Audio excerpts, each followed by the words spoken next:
pendant l'exposition coloniale à Paris en 1931, il n'y avait pas eu d'anticolonialisme audible et visible. Il y avait bien quelques personnalités venant du mouvement anarchique ou de l'extrême gauche qui étaient toujours hostiles aux aventures coloniales, mais on les considérait comme des marginaux et des excentriques. Mais après, alors il y avait avant un très fort courant anticolonialiste parmi les contistes au XIXe siècle, mais il était complètement censuré. Et il le reste jusqu'à maintenant.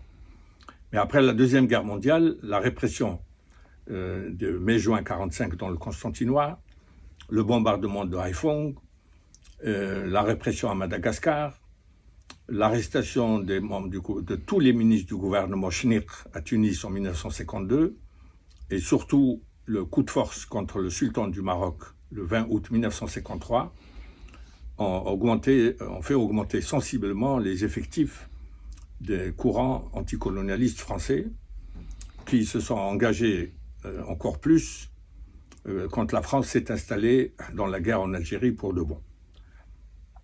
Alors, au moment du coup de force de Rabat du 20 août 1953, il y avait un haut fonctionnaire de la résidence générale qui s'appelait Jacques Berck, qui a donné sa démission et il a été travailler à l'UNESCO avant d'être élu au Collège de France.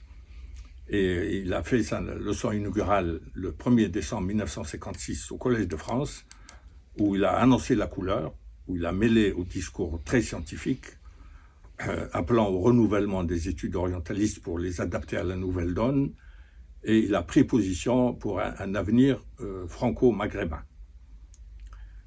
Et après, il s'est engagé comme rapporteur du comité des universitaires contre la guerre d'Algérie, avec Laurent Schwartz, avec Jean-Pierre Vernant, avec le géographe Jean Dresch et beaucoup d'autres courageux. Et il publiait régulièrement des libres opinions dans Le Monde qui n'étaient pas encore très engagés sur ces points-là.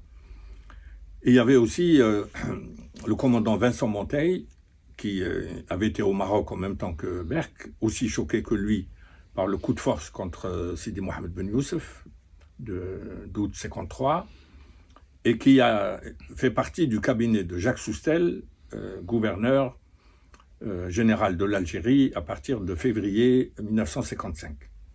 Au bout de 7-8 mois, Vincent Monteil démissionne pour cause de désaccords et il a publié une série d'articles dans Esprit, signé d'un pseudonyme parce qu'il était tenu par l'obligation de réserve, où il prend position contre la répression et pour une solution politique négociée pouvant aller jusqu'à l'indépendance.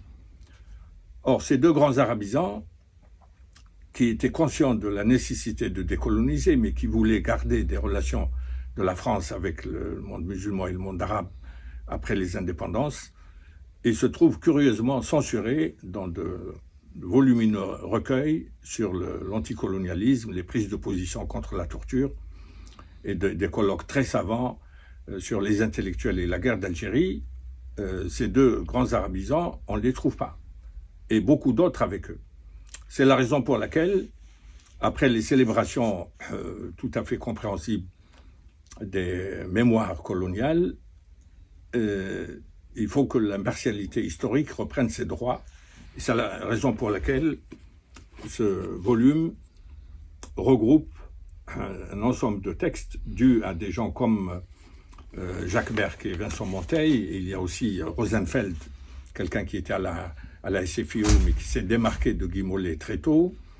Et il y a surtout Charles Secaldi Reynaud, qui était commissaire et qui était au gouvernement général, mais qui a joué un grand rôle pour dénoncer le premier commissaire tortionnaire de la DST, qui a tué sous la torture un grand militant algérien la première semaine de novembre 1954.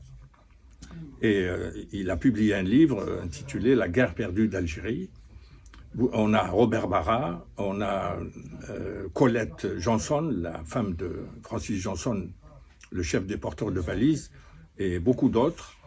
On a fait ce recueil de manière à contribuer à la relance des études historiques à la suite de célébrations des mémoires coloniales. Les mémoires, c'est excellent. Ça a servi à apaiser toutes sortes de douleurs persistantes plusieurs décennies après l'indépendance.